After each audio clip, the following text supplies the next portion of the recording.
12 تاریخ کو انشاءاللہ یہ تاریخی دھرنا ہوگا اسلام آباد میں. یہ جماعت اسلامی کا دھرنا ہے. حکومت سے کہتا ہوں کہ وہ ہوش کے ناخن لے, وہ اپنی چیزوں کو ٹھیک کرو, عوام کو ریلیف دو, بجلی کے بل کم کرو, ٹیکس کم کرو. کوئی دوسری صورت نہیں ہے اس کے علاوہ.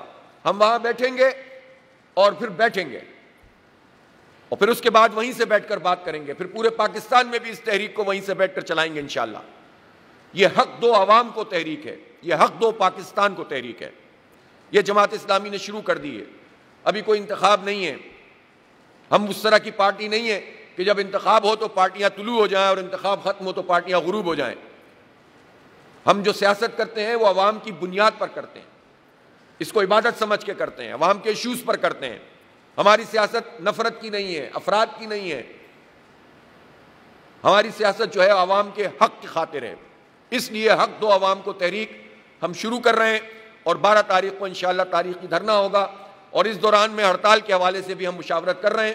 میں تاجروں سے بھی کہتا ہوں, صنعت کاروں سے کہتا ہوں, خاص طور پر یہ جو تنخواہ دار طبقہ ہے, مڈل کلاس لوگ ہیں, پروفیشنل لوگ ہیں, وہ ہماری اس تحریک کا حصہ بنے.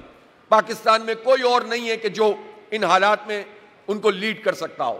جماعت اسلامی اپنا فرض ادا کر رہی ہے, اور یہ دائرہ جتنا وسیع ہوگا, جو مظلوم طبقات ہیں, محروم طبقات ہیں, جو اس مراعات یافتہ اور اشرافیہ سے متاثرہ لوگ ہیں, یہ جتنا ہمارے اس پورے نظام میں, اس کام میں ساتھ آتے چلے جائیں گے, ملتے چلے جائیں گے, انشاءاللہ ایک قوت بنتی چلی جائے گی. اس کے علاوہ کوئی دوسرا راستہ نہیں ہے.